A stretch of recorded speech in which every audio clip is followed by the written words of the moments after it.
Ladies and gentlemen, it's time to Rassle Rock with Rick Connor. What the F was that entire freaking promo about? Mark Callbacher. She's like the James Ellsworth of women. And Cory Castle. I look like Paul London and Brian Kendrick mixed. Whoops. Whoopsie. It's a brand new system. We didn't know what name order they were in. Yeah, right. We've only been doing this for a couple years now. Sorry, it's usually Mark is right next to me in the line, and it's this time Cory logged on first. Yeah. So whatever. Hey, It's my fault this time.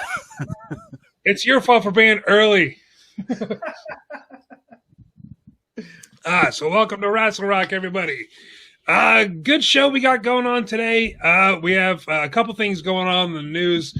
One thing that everyone seems to be talking about, which you figured would be the WWE Championship since we have a new one, but it's not. It's the Big Show. He's going to AEW. What the screaming hell is this about? This is crazy. Big Show people. I never would have called that. There's no real information about it. Nobody understands what's going on. If he's doing an angle or is he teaching people over there or what? But from what I heard, a lot of people in WWE were kind of shocked that he even went. But can you blame him for the treatment the last time he was on television? He just got berated by Randy Orton, and That's supposed to be like the motivating factor in it. He was so angry about how he was portrayed on television. He was like, "Look, I'm being a goodwill ambassador for the company. I have a Netflix show where I'm the Big Show. I'm representing what the family values of WWE are, and then you have me punked out on TV. That kind of stinks." So he'll, I guess, accept this broadcasting role as a AEW Dark Dark. They're gonna have a Monday show. It's gonna be dark. It's gonna be something else dark, but I'm just calling it.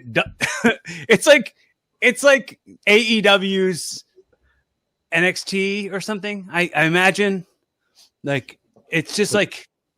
So he's going to announce on it. He's going to announce on it. Is that what they're saying? He's supposed to do broadcasting commentary with maybe with Excalibur. That's just a guess. I don't know. I'm hearing a couple different things. The new show, I don't know what it's going to be another YouTube show like AEW Dark, but it's going to be airing on Monday nights or premiering on Monday nights, I guess I should say. It's strange. I'm not entirely sure. It looks like AEW just has a lot of talent that they're not using on television, and this is a way to get them on television and introduce them to the crowd, which is fine. It sounds great. I can't imagine that they're only using Big Show, I guess we should say Paul White now, until they give him another dumb name. I'm guessing they're only using him as a commentator for the time being, but I can't imagine he left the WWE, which he's been at since 1999, for a commentator role. Most likely he's going to be in the ring sooner rather than later, because I'm guessing, he still thinks he has a couple more matches in him. I think I know they've definitely said that he's premiering on AEW Dynamite this Wednesday, which also just happens to be the appearance of Shaquille O'Neal in the ring, which may or may not be a coincidence. So I wouldn't be surprised They had a stare down on Raw a couple years ago, Shaq and Big Show. So yeah. I swear that was going to be something that led to something, but maybe it's long-term storytelling and they waited 10 years to meet each other in an opposite company. That was the plan all along. We're going to have a stare down, and then one day I'm going to quit WWE. I'm going to show up someplace that's not even invented yet. We're going to wrestle there. And then Shaq just agreed and started talking about how funny he is all the time when he's not funny. Oh. Come on, man. You guys never seen Kazam? It's hilarious. Or Shazam, or whatever that movie was that he was in. Steve, what about that? What was the Steel? That was something. I never saw it, but I know that was a Shaq vehicle. It was like a Superman sidekick Steel, and it was Shaq playing the Superman sidekick. What it was is when Superman died, 4 characters like rose out of him, and they were all like Superman like imitations, and Steel was one of them. And somehow Shaq's like, I want to play him. It's like nobody even cared. Like that whole entire storyline flopped. When you just said that I want to play him thing, that was the best Shaq impression anyone's ever done. I know. Can you go back to it? That could be the new. That could be the new Vince McMahon and Gilbert Gottfried.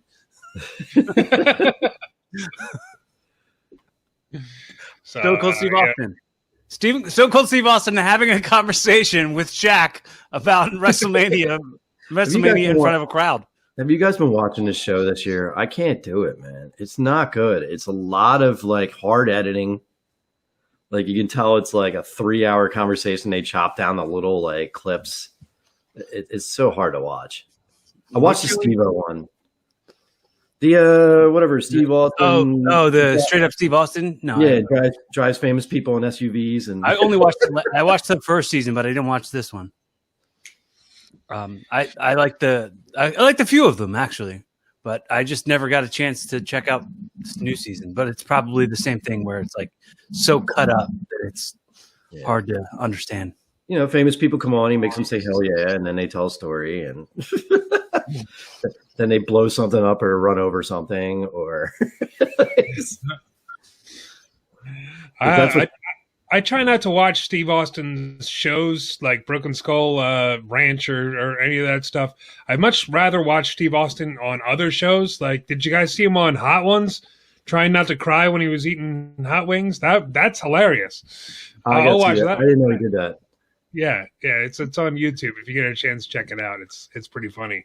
Because Austin's like the ultimate badass, trying to like keep a straight face while like he's sweating and everything else. Trying to choke down this ultimate whatever the super fire Diablo sauce or whatever it's called. So that's a good one. Definitely check that out. I'd much rather see Steve Austin on other shows. Not too much else has gone on, but with Steve Austin, the Broken Skull Sessions, I think it's called, with Sasha Banks appeared the other day. I saw a couple things. It's a little too gaga for me. It's a little too like scripted, I guess. It's very bland, very nothing too edgy going on here. It seems like they reined in Austin after the Dean Ambrose interview when that went south.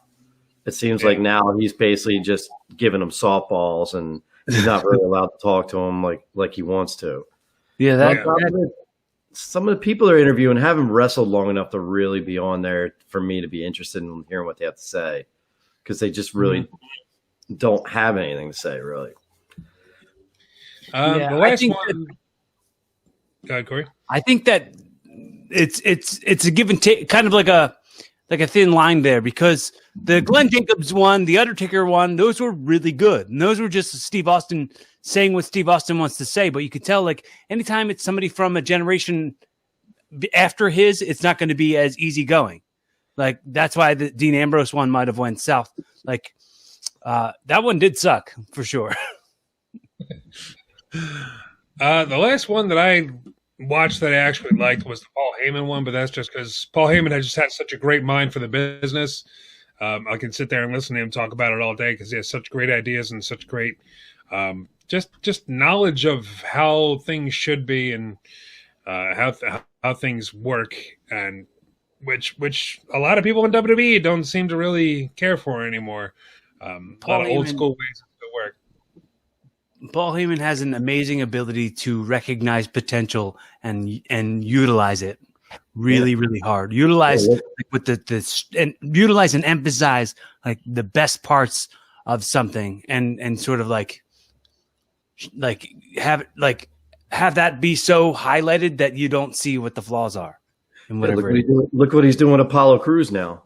I mean, Apollo Crews is like complete transformation into a heel with his scarf now, and the Nigerian story backstory.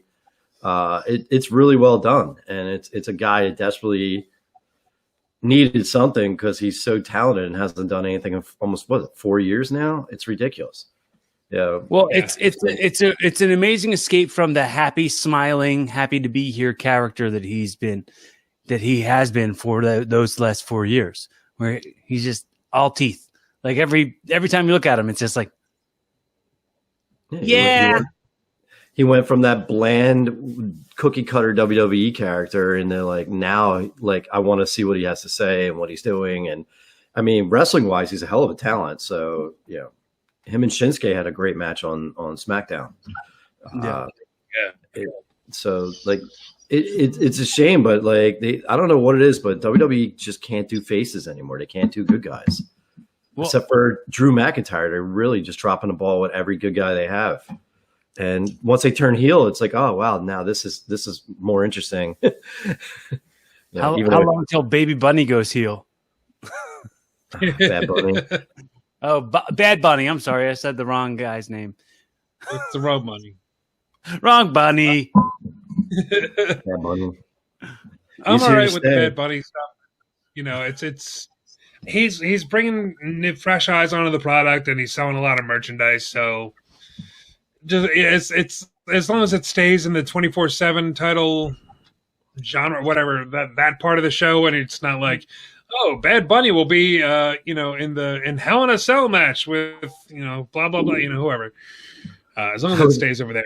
As long as we don't get like Bad Bunny and The Miz at WrestleMania for the title, I'm fine with it. Yeah, well, I was listening to Simon Miller's podcast, and some dude suggested that. He's like, well, how about The Miz wrestles on the first night against Bad Bunny and then wrestles with the title the second night? I was like, one, I don't think The Miz has it in him. 2 matches in like 2 days on like a major pay-per-view. Like nobody's going to want to see him twice. And no, I don't think Miz is even going to have the title by the time that's WrestleMania. I think Bobby's going to rip it off him at the next pay-per-view. I think Bobby Lashley's just taking it from him. If not this Monday. Doesn't he have a title shot with him this Monday? Yeah, this Monday we're going to get Miz and I almost said Miz and Bad Bunny. We're going to get the Miz and Bobby Lashley for the WWE Championship. I don't think it's going to change here. I think that they are going to wait for the pay-per-view. That'd be the way that I would book it, because why give it away on TV? Why not build it a little bit? But I loved how it went down. Miz pretty much hired Bobby Lashley to beat up Drew McIntyre so he could run in and cash in. That's a brilliant storyline, and he promised him a title shot. And that's like old school WWE. That's $1 Million Man Ted DiBiase stuff. Like that's really cool. I like that kind of stuff. So hopefully they drag it out a little bit just until Fastlane next month. Yeah, and the Miz was great how he tried to back out of their agreement on top of it. Yeah. It's like and then Bob, what did he say? He said something. He's like, I'm gonna hurt you, and then he leaned in. He's like, and it's gonna be awesome. It's like, dude, nobody's been booked stronger than Bobby in the last 6 months, besides maybe Drew McIntyre and of course Reigns. But dude, he's my favorite thing to watch on Raw. I just love everything he's doing right now. Even in defeat, he's just annihilating people. So, but yeah, I like this Weasley Miz trying to hold on to the belt. But I got a weird feeling they may end up giving it up on Raw. Why not? There's nothing exciting happening on Raw anymore. Why not have a title change on Raw? I mean, it might draw a couple eyes, but 2 people that nobody cares. In the mainstream, no one cares. Bobby Lashley's not a household name, and The Miz was a household name. What, 12 years ago, 10 years ago? So we'll see. Yeah, we'll see what happens. It could be great. It could be a total flop. I don't know how Miz and Lashley are gonna get along in the ring, how it's gonna look chemistry wise. I guess I should say. I think the safe money is that Bobby Lashley is going to be going into WrestleMania as the champion, possibly against McIntyre. And I think that's great. I think that's a great way to go about it. It's something that I sure as hell didn't call. I thought that it was going to be McIntyre and Sheamus all the way. So I'm glad to see it. So that's we have something exciting to look forward to on Raw now. Raw has been sucking ass for the last at least like 3 or 4 months now. So it was rough to get through this Monday, and he actually had more like storyline for a change. He had a lot going on, but I don't know. I think the 3 hours is finally starting to wear on me. Like that, like the NXT that extra half hour or whatever hour they added to it. Like it turned NXT into a slog. Like trying to watch that now, it's like it just seems forever when it used to be an hour and it was over and you were done. And it's like 3 hours. It's just like, come on, man. It's just too much. And they still can't figure out what to do with the 8 billion wrestlers they have, like storyline wise. Yeah. I don't know. I mean, we've come up with things time and time again of what they can do, like turn 1 hour into like a pre-show or turn the last hour into something completely different or whatever, you know. Well, they gave us what, like 15, 20 minutes of Charlotte yelling at her dad again. And it's like, oh, you know, it's just like, I can't deal with Ric Flair just looking like a chump. You know, it's just, it's heartbreaking the way they make him always look like a sap anymore. So they can try to get her over. I don't get it. And then, we didn't even talk about it. Asuka gets her damn tooth kicked out. Yeah. Damn, Shayna booed her right in the face. I didn't know that it was that bad.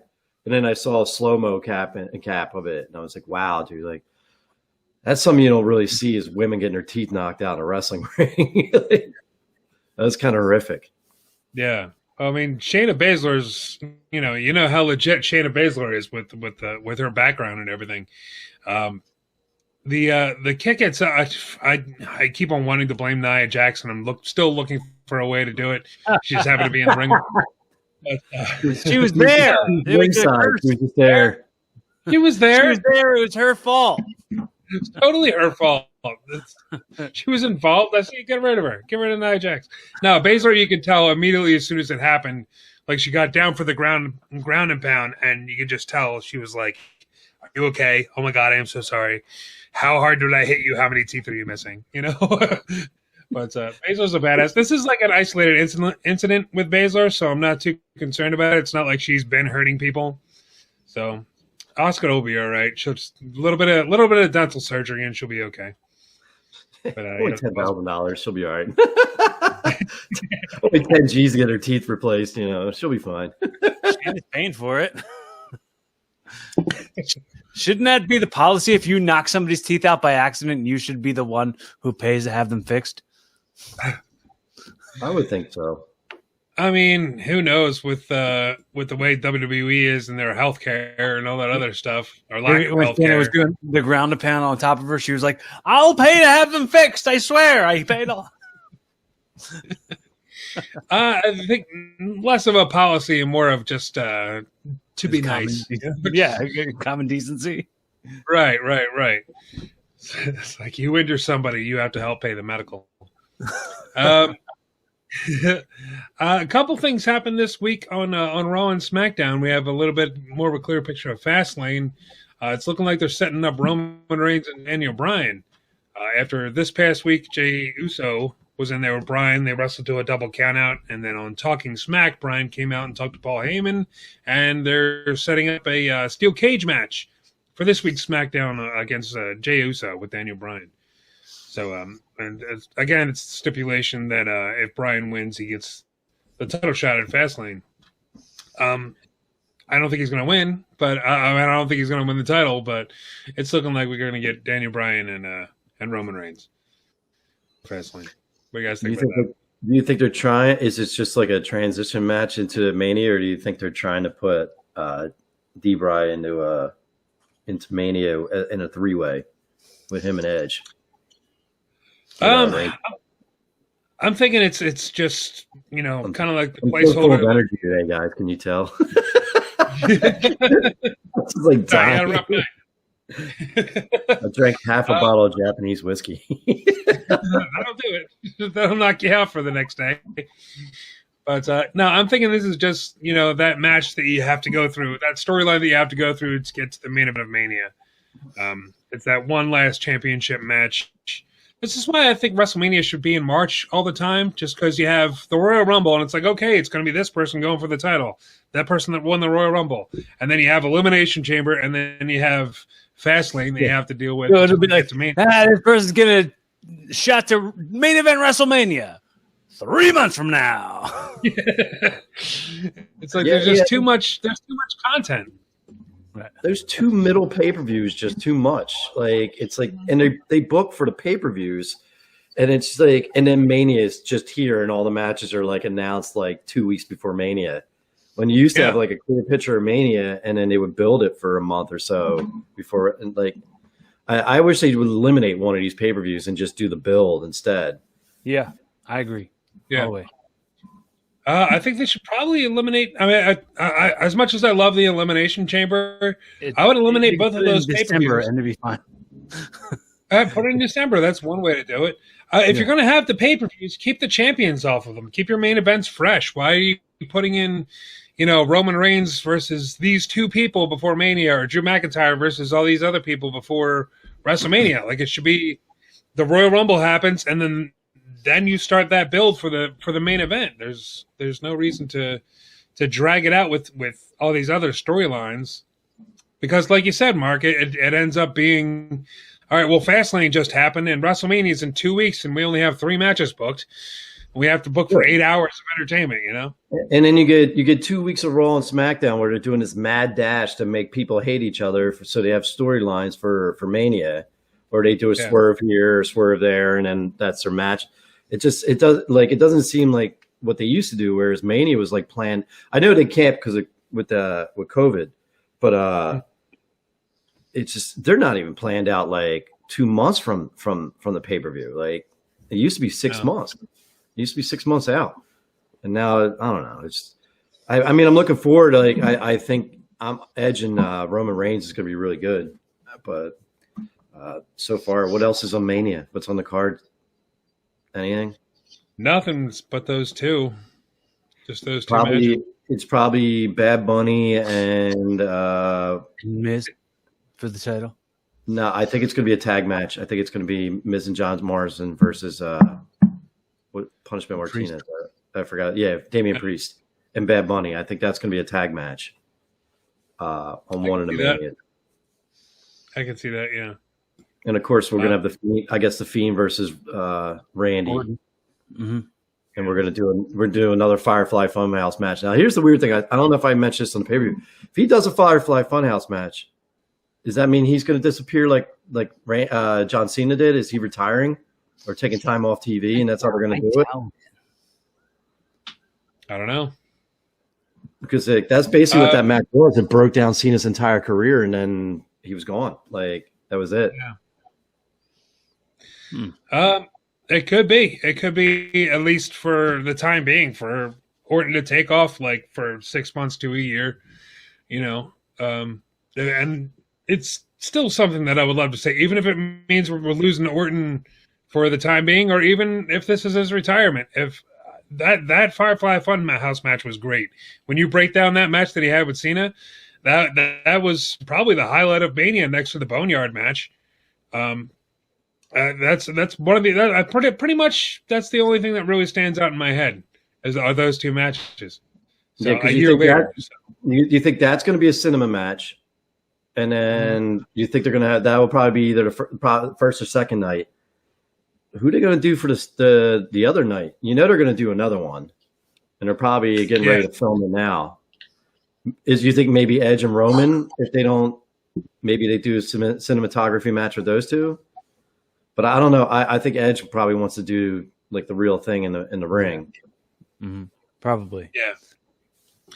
Yeah, Edge is definitely, like, the whole storyline of Edge is him having this Cinderella story back up to the top, and you can't really finish that with a cinematic match. The cinematic match is more just like the spectacle of it, less than the the whatever sport or the showmanship of actually being a wrestler. Yeah, if that makes sense. So I don't know. Maybe they'll have Alexa Bliss in there with somebody, and they'll do like a playground match or something. I don't know. Maybe it'll be like a Charlotte Flair and Lacey Evans, and they'll have like a "Who's Your Daddy" match or something along those lines. It'll be something. Lacey's not gonna. She could maybe do something cinematic. I mean, and get around the pregnancy thing. Mm-hmm. But yeah, I dig that. I don't think she's gonna have a match or anything, but I could see them using that as a get around to the pregnancy. Yeah, why not? So you're thinking they'll do like a haunted playground match? All those cinematic matches are hit or miss. So, why not? See if it sticks. They've had a lot of problems trying to get close to that Boneyard match. Remember, was it the what they SWAT did? Match? The Street Profits versus God. They've been missing Viking Raiders. Viking Raiders. Yeah. How weird that match was! Like it was like a ninja dumpster match. Yeah, and then Tozawa was a ninja since. He's like just been a ninja ever since. Oh man! And almost was one of the ninjas. Yeah, that's right. That's our introduction to Almost. He was a giant ninja. Well, he was also the bodyguard for Raw Underground. He was like just hanging with Shane McMahon. But I don't know if those were like at the same time. We're like, hey, is this same guy the bodyguard for Shane McMahon's Raw Underground? The same guy who's the ninja? What? It's unmistakable. Nobody else. It's a little hard to be discreet and to be undercover when you're like 7'2", like you're the only guy around. You're quickly changing out of your ninja costume, and it's like, no, I don't think anybody's buying it, sir. You have a terrible secret identity. Oh gosh, what else is going on this week, man? I'm running out of stuff. I'm sorry. Scrolling through Raw results here. We talked about Asuka. What's going on with Jeff Hardy and Sheamus? Well, I think that it's like, so like Shane McMahon or Sheamus had set it up to make it look like Jeff Hardy had like injured Elias with his car because he was drunk driving. And they're still on that? Since then, I don't pay attention enough. No, it's silly. It's dumb. I don't know. I don't follow it. I was just scrolling through the results, and I saw Jeff Hardy throwing a glass of something into Sheamus's face, but I think it's an old picture from when they did that bar fight. And I'm like, did I miss something on SmackDown? What happened? I think Raw was actually pretty decent with it was legit a slow news week. NXT, you had that weird match with Karrion Kross, both bad guys, and Delgado, and it was a good match. I mean, if you like them beating up each other in the street and then bringing it into the ring, and it was a good match. But that was weird. They brought in next What was with Karrion Kross? Like, is he a face now? Suddenly, did I miss something? Dude, I don't know, dude. They're so bad at turning people now.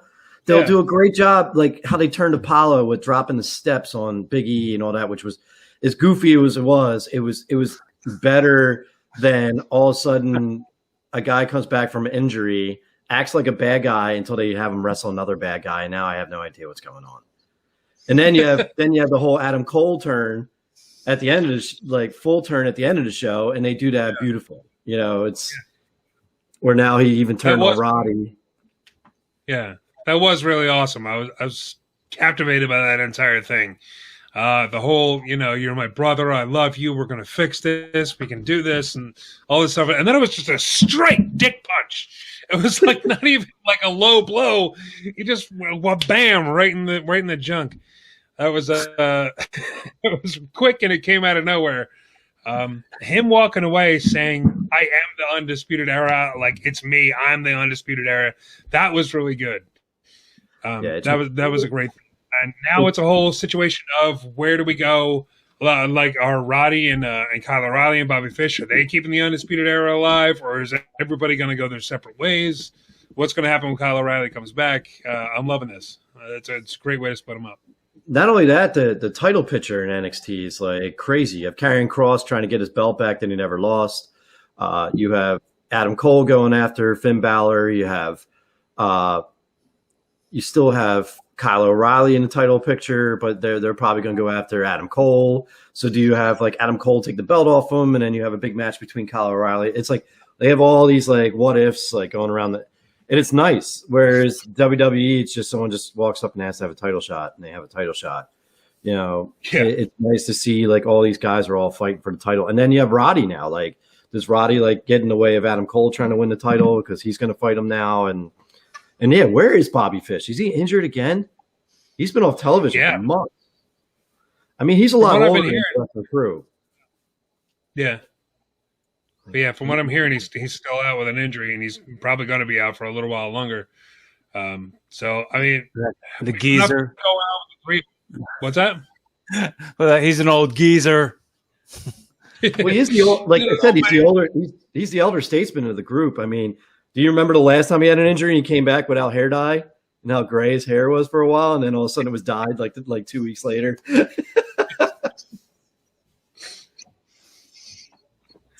Just shave it off, Bobby. That's what I do. Shave gray off. Yeah. Keep on going. Just keep it in the beard. Just push it all down into the beard. Oh God, my stupid beard that from a distance, it looks like I don't have a chin. Like I don't have any hair on my chin. Oh my goodness. But I've enjoyed wrestling this week. It wasn't anything major to write home about, but I've been really enjoying it.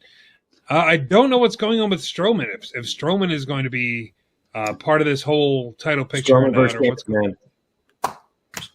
Strowman versus Shane McMahon. I've heard that. I'm also no. It's not something that I really think we need. I don't think we really need any more Shane McMahon matches. It's pretty much, when Shane came out, something. When Shane came out during something, he like threw some mega shade at Braun Strowman. I forget what it was. Yeah. It was like he was making a match during it was like a Raw or something. Yeah. Yeah. And then he like threw like major shade at Strowman and was like, "Oh, you don't get a title shot just because you think you deserve." And like, I think Braun Strowman said something. He like might have flubbed up his lines there. He was like, "Oh, that doesn't clarify me. Then I don't know what." I think the word was qualify. He said clarify. Yeah, he did. Yeah. I think you said the wrong word, bro. What a mess. That guy's just no. I don't think anybody's fallen harder on Raw than Braun Strowman. Like, from his title picture to him going crazy during the whole swamp match and all that, and now he's just, what did someone call him? the soldier version, like toy version of him now, because like he keeps coming out in different costumes. Like, now he's like Soldier Braun. But, so I wonder if they're building that up to Fastlane, or if that's going to be Mania. Probably Mania, if it's Shane McMahon. Yeah, I mean, it's something. It'll be interesting, I'm sure. I'm hoping they have something else in mind other than Shane McMahon jumps off something high. That's usually every match. It's like he's gonna fall. He's gonna fall off something. Pirate ship. He's gonna jump off the pirate ship in Tampa Bay Stadium. Watch. There you go. Climb all that. They're gonna wrestle in the pirate ship and then jump off the edge of it or something. He's like, we had this move planned for Cory Sane, but she's not around anymore, so we need Shane McMahon to get in there and do it. It's gonna be great, pal. How dope would that be, if Asuka, Asuka's most likely going to be in a title match with probably Charlotte. If Asuka comes down to the ring with Kairi Sane dressed as a pirate like she used to, like just to walk her down to the ring, that would be dope. Just a one-time appearance to come out.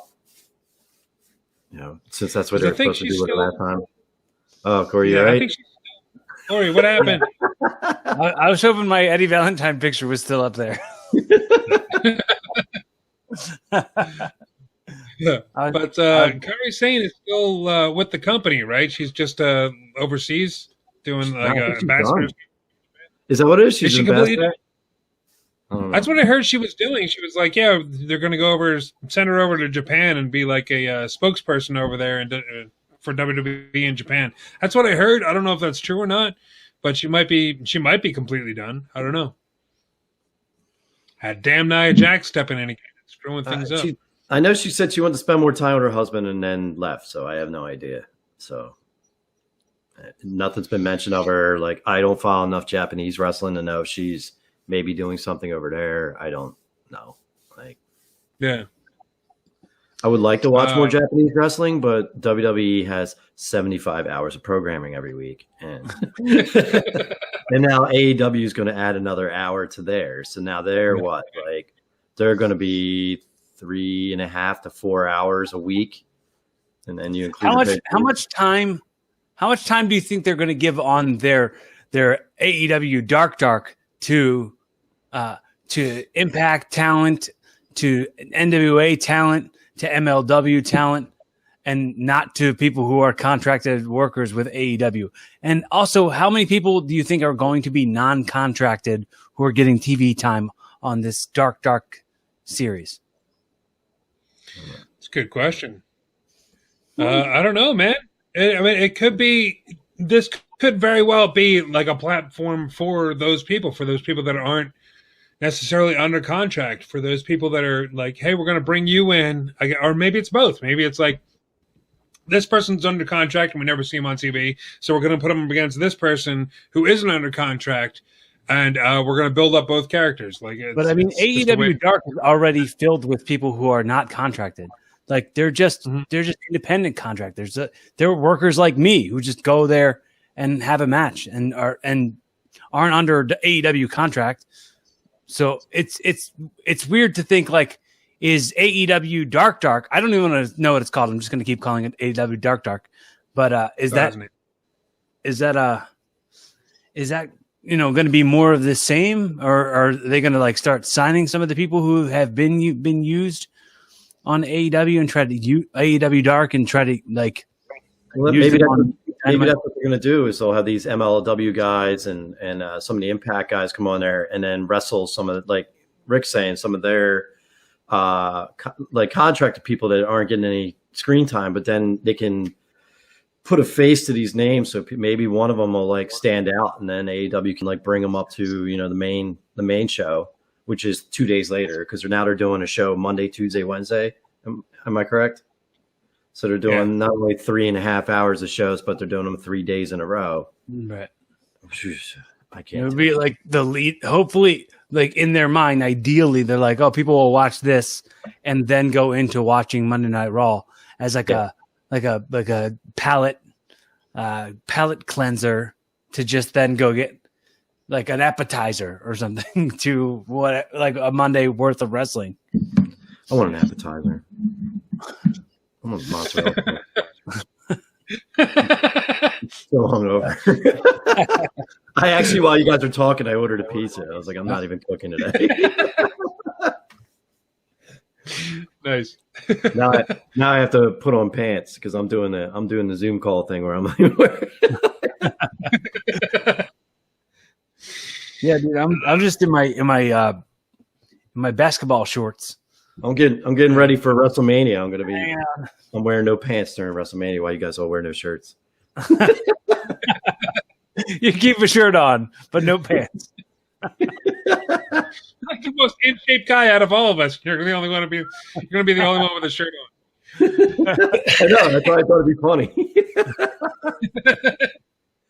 I'm gonna find like little. Yeah, but I'm not wearing pants. Look. Oh, that's gonna be hell. You guys agreed to it. I was working and some. Did we? Terrible idea. Yeah, it's on camera, dude. We have to do it now. All right. Yep. It's been recorded and it's out there in the ether. I thought it was all. I thought we were just doing a bit. I thought we were just riffing. What the hell? Yeah, I thought so we're all going to be without shirts, and Eddie Valentine's just going to post a picture of himself without a shirt? Is that what's going to happen? He said he's making his on-camera debut for Rassle Rock. He's finally going to fire up his camera. We'll see. No, what happens. It's funny because when he chats with me online, like when like sometimes he'll randomly just call me and he'll like do video chat with me. I'm like, what's the difference? What's the difference between when you just call me and we chat on here versus like when we're live and some people might care to see what you're actually saying?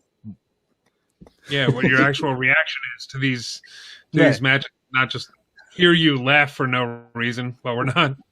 Right. That's the weirdest part of the watch-alongs. Eddie will just break out into spontaneous laughter. He's laughing at something that's happening on screen, and we have no idea what. And then he'll never. Usually about 5 minutes ahead of us too.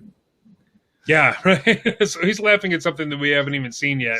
It's like, you'll see. Here it comes. You'll see. And it's usually like, what the hell is that guy wearing? But speaking of Mania, it looks like we do have one more Mania match, and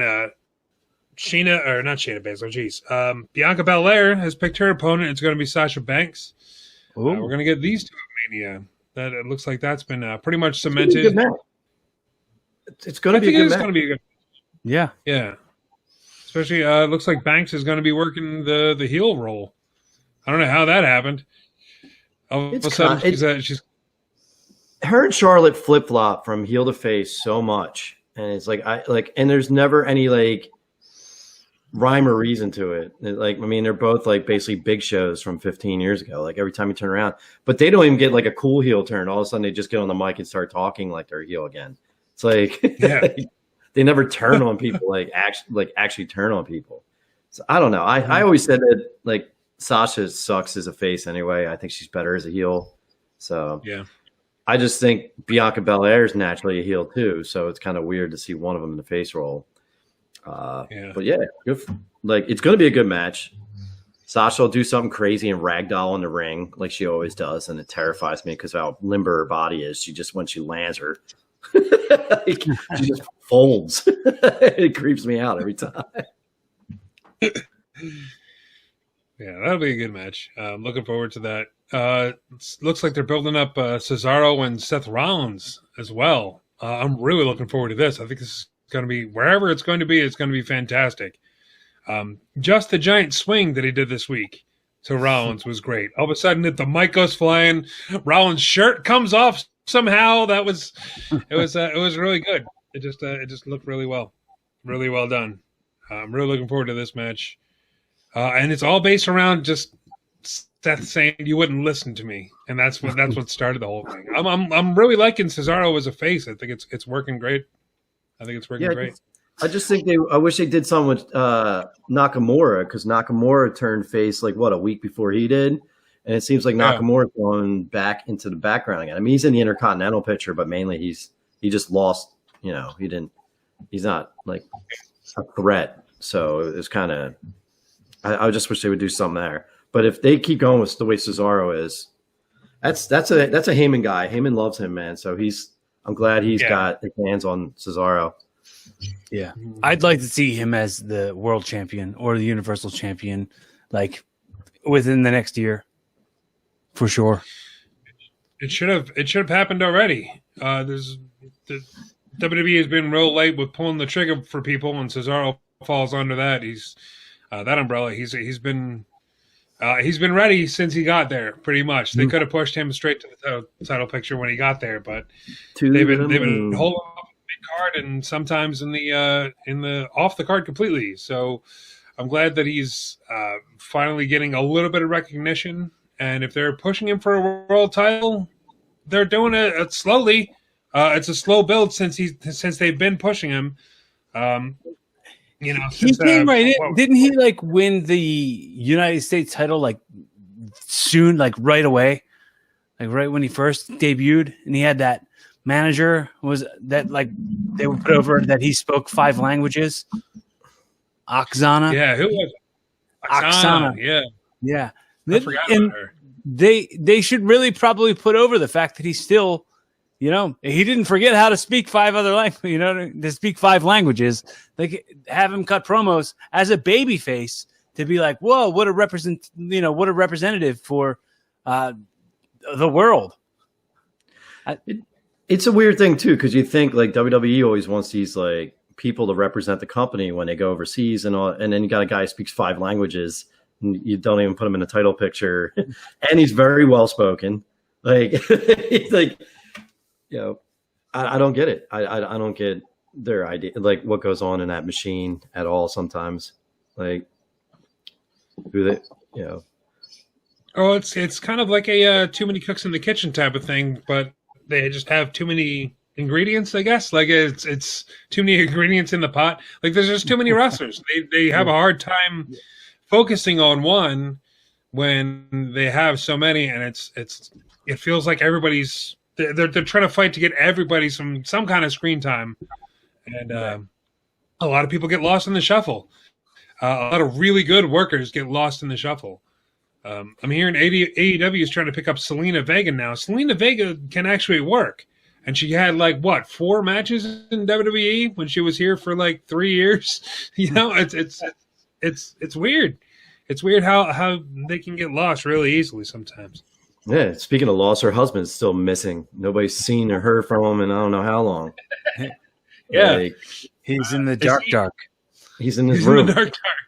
He's in his room and nobody knocks. They just walk past him now and forget he's there. Yeah, nobody knocks. Just screams out the door every now and then. He's still here. I'm still here. Someone knock, please. Stupid dark room. Anybody gonna knock? No. Okay. I'll taped onto the door. Please knock. Please knock on this door, and tape it right to the door. Either that, or he's at the old stadium, still in his room, locked, and they forgot. They just left him there. In the old. They're gonna go back there in 10 years, dusting cobwebs off of everything, and then they open up a door, and Aleister Black was like, "Finally, somebody knocked." Jeez, Aleister Black to the future. They go. Oh man, what a super talented guy he's missing. What's that? I'm just saying he's just a super talented guy. He's just missing. Yeah, I don't think he's injured or anything. I think he's just off TV. They don't have anything for him, so they're just sitting on the sidelines. It sucks. Let's talk about people that aren't sitting on the sidelines right now. Let's go to this segment that we do every week where we shine a spotlight on the person that's shining the brightest out of everyone. Do it with Who Wins Wrestling. Who wins wrestling? Blah, blah, Blah, blah, blah, blah, blah. That's a good sing-along, Cory. You deserve to go first. I'm going to say Cameron Grimes, the $1 million man. Ted DiBiase is the redneck Ted DiBiase $1 million man. The character building and the all of it. It's just so good that it's that's what wrestling's missing everywhere. Maybe don't just put it at NXT. Put it at the main. I could see that being a main roster character, and this is just the grooming grounds for that. I could see it leading to him against Ted DiBiase at WrestleMania. Not even Ted DiBiase Jr., just Ted DiBiase. Right. He's going to come out $1 million man, Ted DiBiase. For this one match. Mark, what do you got? It was tough this week because, like you said, it was a good wrestling week. There was no bad to really have people stand out. I'm going with Bobby though. Bobby Lashley is just the way he's booked, the way he everything he does, and then he destroys Braun Strowman, and then he destroys anybody else that gets in his way. He's just awesome, and even when he came out at the end of Elimination Chamber and took out Drew, he's just. I just like strong, violent heels like him, and he's great at everything he does. Yeah, man. Lashley's great. I'm glad that he's finally getting his shot. He got a little bit last year. When was that? Was that around Fastlane this time last year? No, It was after Drew won the title. it's like Backlash or something like that. He got a title shot. That's right when he first hooked up with MVP, and they got the Hurt Business going on.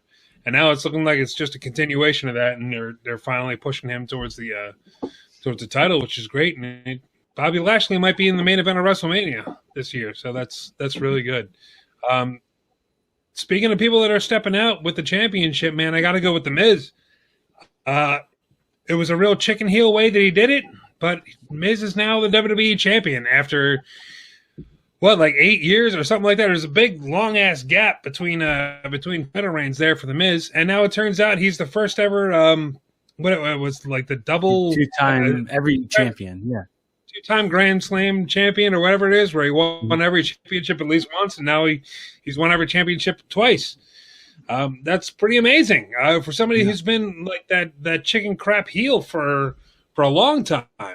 To come out, cash in the Money in the Bank, and now he's the talk of the town. So good for The Miz. Miz is my pick. All right, folks. I think it is a good pick. Yes, I think we all have good picks this week. I want to also mention something before I forget to say it. Did you guys notice that Bobby Lashley's been getting a mega push, like even more since they made him? Like they must have made him stop wearing the headband. The second the headband came off, like he was getting pushed to the moon. Like he must have went to Vince and he's like, "What do I got to do to be pushed to the moon?" And Vince was like, "Get rid of that stinking headband. I hate it." And he's like, "But I got issues with my tattooed on eyebrows. I don't feel very comfortable." And he's like, "Screw it. The headband. Everybody hates it." And he's like, Does everybody saying that they're hating the headband? Yeah. Everybody back here has said they hate your headband. Stop wearing it. Did they all say they hated my tattooed on eyebrows too? Yeah, but they hate that less than they hate the headband. Get out there and get your push.